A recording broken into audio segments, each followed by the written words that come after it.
Saya mau sharing sebuah kisah nih tentang dua orang laki-laki Bani Israel. Satu ahli surga, satu ahli neraka. Yang satu mukmin, yang satu kafir. Yang kedua laki-laki ini juga sempat dikisahkan oleh Allah di dalam surat Al-Kahfi. Nanti teman-teman yang rajin baca Al-Kahfi pada hari Jumat bisa cek tuh. Salah satu kisah di surat Al-Kahfi itu kisah dua laki-laki Bani Israel, yang satu kaya, yang satu miskin, yang satu kafir, yang satu mukmin. Ceritanya dua orang laki-laki Bani Israel ini sama-sama Allah karuniai rezeki sebanyak 4.000 dinar. Sekarang 1 dinar itu kurang lebih sekitar 2,5 juta. Jadi ada 4.000 di dinar. Lalu laki-laki kaya, laki-laki kafir, laki-laki yang tidak beriman, membeli sebuah rumah yang sangat bagus di puncak bukit dengan view yang luar biasa dengan harga 1.000 dinar. Sehingga kemudian dia datang kepada temannya yang mukmin, dia bilang, "Hei, yuk ke rumah saya tunjukin rumah baru saya." Datang nih ke rumah baru laki-laki yang tidak beriman. Pas ngelihat dari gerbangnya luar biasa, tamannya luas, ada rusanya, ada kijangnya, ada marmutnya, ada segala macamnya, ada onta, ada kuda, lengkap aja tuh. Ini rumah atau kebun binatang ya? Pokoknya rumahnya keren aja. Terus laki-laki beriman nanya, "Ini rumah baru?" "Ya." "Berapa kamu belinya?" 1.000 dinar. "Bagus kan?" "Bagus. "Ya udah kamu beli atau 1.000 dinar. Ini rumah kayak gini banyak nih masih dijual." Akhirnya laki-laki mukmin ini pulang. Malam harinya dia sholat, kemudian dia berdoa, "Ya Allah, sahabat saya sudah membeli sebuah rumah yang besar, rumah yang bagus dengan harga 1.000 dinar. Maka besok saya ingin membeli itu di surga dengan cara bersedekah 1.000 dinar. Maka berikanlah untuk saya rumah yang lebih bagus di surgamu ya Allah." Dia sedekah 1.000 dinar. Lalu besoknya ketemu sama temannya yang tidak beriman, nanya, "Udah beli rumah?" "Udah." "Di mana?" "Nggak dekat dengan rumah saya, jauh," kata dia. "Di mana itu?" "Di surga." "Hah? Caranya gimana?" "Sedekah." "Wah, kamu mah orangnya fanatik lah, istilahnya sok soleh lah, apalah segala macam, Pak Haji." Diledekin aja tuh. Diledekin. Tahulah yang udah hijrah kan gitu ya, suka ada istilah-istilah ngeledekin. Ya udah hijrah, anak masjid, apa istilah-istilahnya. Diledekin gara-gara dia bersedekah 1.000 dinar. Sebagai ganti temannya yang membeli 1.000 dinar itu bisa beli rumah yang besar. Diledekin terus. Setelah berlalu sekian lama, kemudian laki-laki yang pertama ini yang tadi tidak beriman nikah. Istrinya tuh cantiknya luar biasa. Usianya ABG. Cantik. Setelah selesai dia lamar, nikah, pas hari pernikahan ngundang temannya yang beriman. Datang ya ke acara pernikahan saya. Acaranya tuh weddingnya itu ada IO-nya, IO terkenal, paling terkenal di situ. IO Bani Israel. Paling. Jadi wedding bukan IO ya, wedding organizer-nya Bani Israel. Kan orang Bani Israel mah orang Yahudi ini kalau bikin acara tuh luar biasa ya. Kayak mereka bikin Tomorrowland segala macam kan. Jadi bikinlah wedding organizer ini bikin acara wedding yang luar biasa, menghabiskan berapa? Kalau sekarang mungkin di TV-TV itu suka diumumin biaya weddingnya itu berapa miliar kan suka gitu tuh. Nah dia ngumumin. Atau kalau nggak dia umumin pun orang-orang bilang, "Tahu nggak itu acaranya habis berapa?" 1.000 dinar. Habis 1.000 dinar. Dia nanya, "Ini emang habis 1.000 dinar?" "Ya, maharnya 1.000 dinar. Mahar si cewek cantik. Cewek paling cantik di kota itu aja. Tidak ada lagi cowok kecuali pernah suka sama tuh cewek. Tapi dia dapat gara-gara punya uang 1.000 dinar. Saya pernah guyon sama istri saya.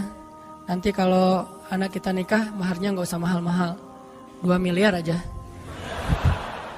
1 miliar buat dia, 1 miliar buat bapaknya. Nah, 1.000 dinar. Udah gitu dia pulang nih orang beriman. Malamnya dia tahajud, dia berdoa kepada Allah, "Ya Allah, teman saya udah nikah, dan saya mau masih gini aja." Tuh ya, ini pedoman buat teman-teman ya. Kalau ada yang ngasih kartu undangan, tanya maharnya berapa? Maharnya 10 juta. Waduh, saya pas nih 10 juta. Bilang ke Allah, "Ya Allah," sama kayak dia. "Saudara saya, teman saya sudah menikah dengan mahar 1.000 dinar. Dan saya masih punya saya ingin melamar bidadari di surga dengan 1000 dinar. Nikahkanlah saya dengan bidadari paling cantik di surga ya Allah. Ini 1000 dinarnya, sedekah 1000 dinar. Temannya punya anak tanya pas lagi reuni SMP gitu ya. Lagi reunian tanya, kok masih sendiri aja? Enggak sendiri, cuma enggak dibawa. Itu trik menjawab pertanyaan yang nyelekit tadi. Loh kok kamu sendiri nggak ditemenin sama si dia? Lagi nggak enak badan. Nggak dibawa katanya. Loh kok nggak dibawa? Soalnya masih di surga. Udah aja. Oh di surga gimana caranya? Sedekah 1000 dinar. Wah lo benerannya keterlaluan lo. Habis-habisan dibully. Dibully habis-habisan gara-gara dia nggak melamar cewek dengan 1000 dinar, malah pakai sedekah untuk melamar bidadari hurul ain. Baca surat Ar-Rahman paragraf terakhir tentang hurul ain. Fihinna qasiratut tarfi lam yatumithunna insun qablahum wala jan. Gak ada manusia yang kayak gitu. Qasiratut tarf, cewek yang matanya besar tapi sayu. Matanya besar, tapi sayu. Kalau mata saya kecil, matanya besar tuh. Orang sekarang kan banyak pengen mata besar, sampai diedit dulu di berapa tuh? Aplikasi teh. Itu. Di Fotoras lah, apalah diedit supaya matanya disobek dikit bagian ininya jadi besar gitu ya. Dikasih eyeshadow, dikasih segala macam supaya matanya besar. Kenapa? Mata besar itu simbol dari kecantikan. Makanya bidadari itu bahasa Arabnya hurul ain, yang matanya besar. Lam yatumithunna insun qablahum walajan. Belum pernah disentuh. Disentuh doang loh ya, bukan yang lain. Cuma disentuh aja, belum pernah oleh manusia dan jin. Murni, asli, original. Belum pernah dilihat oleh siapapun, benar-benar tersimpan. Kannahunnal yaqut wal marjan, seolah-olah mereka itu adalah yaqut wal marjan, mutiara yang wangi. Udah mutiara, wangi pula. Yaqut wal marjan. Bukan Yakult yang diminum sehari, itu ya. Yakult beneran. Ditambah lagi nanti di ayat yang lain, fihinna khairatun hisan. Perempuan yang khairat. Khairat itu artinya banyak anak. Subur. Dan di surga itu orang berkeluarga dan beranak pinak. Sehingga seseorang ketika pengen punya anak langsung punya anak, tidak perlu 9 bulan hamil. Dan gak perlu juga sesar. Udah aja lahir. Lahir dengan cara yang Allah ciptakan, sangat indah. Tidak perlu ada wahnan ala wahnin, tidak ada kepayahan demi kepayahan. Lahir anak. Dan anaknya bisa pesen, request. Ya Allah, saya pengen anak laki-laki, tapi modelnya gini. Nah, bisa. Kalau di dunia kan gak bisa request, terima aja apa adanya ya. Oh gini, ternyata gak mirip. Cuma di dunia, di akhirat mah bisa request, segalanya sesuatu juga bisa request. Udah aja kayak gitu, hurul ain. Sehingga dia tahu, gimana pun cewek ini cantik, tidak pernah bisa mengalahkan satu hurul ain. Seandainya jemari hurul ain, jari kelingking doang, dikeluarin dari surga ke dunia, maka cahaya matahari akan tertutup oleh cahaya jari kelingkingnya hurul ain. Kalau hurul ain sempat keluar dari surga, jatuh ke bumi, kau bidadari jatuh dari langit gitu kan ya. Nah, jatuh tuh ke bumi beneran, maka nafasnya, satu kali dia bernafas, semua manusia akan mati karena tergila-gila kepada dia. Harumnya nafas hurul ain. Gak usah dibayangin, ntar makin gak bisa tidur. Sekedar ilustrasi doang nih. Akhirnya dia lamar tuh hurul ain dengan sedekah 1000 dinar. Udah aja sih kayak gitu. Dan dia merasa, alhamdulillah saya lebih beruntung dari dia. Saya lebih beruntung dari dia. Gitu matematika mukmin. Baru setelah beberapa tahun, teman yang pertama tadi yang tidak beriman beli kebun. Kebun yang sangat luas. Lalu ngajak lagi teman yang beriman, yuk ke kebun saya. Kamu udah punya kebun? Udah, datang aja. Kamu tahu nggak nih kebun yang saya beli berapa? 2.000 dinar. Kebun kurma yang sangat luas, yang di dalamnya ada mata airnya sendiri, yang tidak seolah-olah tidak ada batas ketika kita memandangnya. Terus sepanjang mata memandang. Kebun kurma yang rindang, 2.000 dinar. Lalu laki-laki ini pulang lagi, ya Allah, izinkan saya membeli kebun-kebun surgamu dengan 2.000 dinar. Karena saudara saya itu sudah membeli kebun di dunia. Sedekah lagi 2.000 dinar. Terus kayak gitu sampai mereka tua. Yang satu meninggal dalam keadaan kaya raya tapi kafir. Yang satu lagi meninggal dalam keadaan miskin tapi beriman. Siapa lebih beruntung? Tergantung matematika yang dipakai. Kalau matematikanya materi duniawi, pasti orang yang pertama yang tidak beriman lebih beruntung. Bisa menikmati dunia habis-habisan sampai hari tuanya. Tapi kalau matematikanya matematika mukmin, Rabbani, maka pasti yang kedua lebih beruntung dari yang pertama. Nanti setelah mereka meninggal, ini ceritanya panjang sekali dan kemudian jadi salah satu tafsir dari Al-Quran surat As-Saffat yang nanti kita baca. Di akhirat, kalau teman-teman tahu kalau kita baca tafsir itu ternyata ya, di surga itu punya jendela.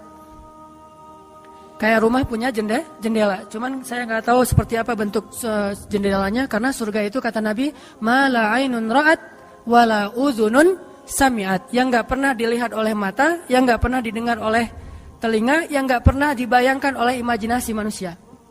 Yang jelas ada jendela itu di surga. Nah, jendela ini apa? Jendela ini dipakai untuk mengintip ke neraka. Jadi nanti kalau ada kisah-kisah penduduk surga menyelamatkan orang-orang di neraka, itu lewat jendela itu. Kalau ada cerita penduduk surga dan penduduk neraka berdialog, itu lewat jendela itu. Bukan keluar dulu, sama-sama keluar, terus ada ruangan khusus dialog gitu, enggak. Atau pakai misalnya Skype gitu ya. Nelpon neraka pakai Skype. Tling, lagi disiksa, aduh ada yang nelpon, bentar dulu. Kan enggak ada yang gitu ya. Ini mah pakai jendela, jadi jangan pakai imajinasi teknologi yang sekarang. Nggak ada Skype, nggak ada WhatsApp call, video call gitu. Nggak ada line, yang ada lewat jendela. Begitu dia ngelihat ke jendela, dia langsung Allah berikan dimensi melihat neraka. Langsung Allah kasih ruang untuk bisa melihat neraka. Di neraka itu dia akan bertanya kepada malaikat neraka, ngasih kayak kertas gitu. Tolong cariin yang namanya ini. Cariin. Oh ya, ini masa nggak kenal kayaknya di surga. Emang siapa? Hanan Ataki. Penduduk malaikat neraka mah nggak kenal. Amin. Aminin atuh. Mudah-mudahan semua kita tidak dikenal di neraka. Dikenal di surga insya Allah. Kalau ini mah nggak boleh heureuy. Ini serius nih mah. Udah aja ngasih nama gitu ya ke malaikat penjaga neraka. Kenal nama ini nggak? Oh ntar dulu nanya ke yang lain. Kenal nama ini nggak? Wah ada tuh yang di pojok sana tuh lagi dihabis-habisin sama malaikat. Udah malaikat yang itu bawain sini gitu. Pas dibawain ternyata itu adalah laki-laki tadi yang di dunia saling bersaing dalam memperkaya diri. Satu memperkaya diri di dunia, yang satu lagi memperkaya diri di akhirat. Bro, gimana nasib lo sekarang? Waduh, saya sekarang disiksa segala macam, dia ngaku kesalahannya. Lah kamu gimana? Dulu kamu katanya beli rumah di surga, terus nikah di surga, terus beli kebun di surga, udah dapat. Wah, bukan dapat lagi. Ternyata 1.000 dinar itu bukan satu istana loh bro. 1 dinar itu sekian ribu istana. Sekarang saya 1.000 dinar, bayangin aja. Hah gitu, makin sakit kan ya. Makin nelangsa, makin stres. Udah di neraka stres pula, stroke lagi, kena kejang-kejang gitu. Enggak di neraka kejang-kejang aja enggak enak, stroke enggak enak, apalagi udah stroke-nya di neraka kan lebih enggak enak tuh. Orang kena penyakit jantung di dunia enggak enak, ini penyakit jantungnya di neraka lebih enggak enak lagi. Ini mah imajinasi saya. Sesuai dengan di Al-Qur'an surat As-Saffat, dialog antara penduduk surga dan penduduk neraka. Inilah teman-teman matematika untuk mengukur siapa lebih beruntung. Sehingga kita tidak perlu bertanya, kenapa? Why? Saya udah hijrah kok makin susah hidup saya, dunia itu. Akhirat enggak. Kalau kita mengukur amal kita hanya dengan dunia, kita bakal sering kecewa karena Allah tidak menilai dunia ini bahkan lebih ringan daripada 11 sayap nyamuk. Seandainya kata Nabi dunia ini di mata Allah ada harganya, pasti Allah enggak mau ngasih dunia kepada orang yang tidak beriman, enggak mau. Berhubung dunia ini tidak ada nilainya, Allah kasihlah kepada orang yang tidak beriman. Sedangkan yang bernilai, Allah simpan untuk orang yang beriman dan sabar. Pakai kacamata Rabbani, cara pandang Allah Subhanahu wa taala. Sehingga ketika kita hijrah, Kita minta tolong kepada Allah urusan dunia, tetapi kita yakin kalau kita istiqomah, ikhlas, maka di akhirat wa ma indallahi khair. Itu harus jadi mantra yang kita ulang-ulang tuh. Kalau teman-teman lagi cemburu dengan dunia seseorang, bilang wa ma indallahi khair. Apa yang ada di sisi Allah lebih baik. Udah enggak jadi cemburu tuh. Saya pakai itu sebagai terapi buat diri saya sendiri. Kalau saya lagi ada rasa kayak kepengen apa yang orang punya, ada rasa iri, ada rasa cemburu, ada rasa kayak merasa orang lain lebih beruntung dari kita, saya selalu pakai mantra wa ma indallahi khair, wa ma indallahi khair, wa ma indallahi khair. Sehingga hilanglah rasa cemburu itu.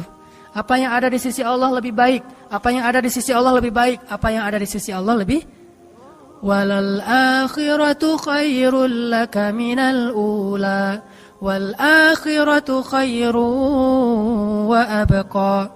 Akhirat lebih baik bagimu dan daripada dunia. Akhirat lebih baik dan lebih kekal.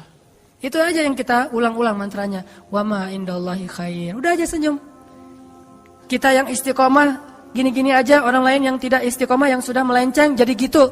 Ya udah, apa yang di sisi Allah lebih baik. Ada yang gara-gara misalnya dukun bertindak jadi nikah. Kita bertindak sendiri, enggak nikah-nikah misalnya ya. Ya udah aja, wa ma indallahi khair. Dan apa yang ada di sisi Allah itu bukan hanya akhirat tetapi juga dunia. Cuman Allah tidak memberikannya dalam waktu yang segera kepada mukmin karena Allah ingin melihat dulu ketabahan, kesabaran dan keistiqomahan kita. Matematika itu coba kita pakai dalam hidup.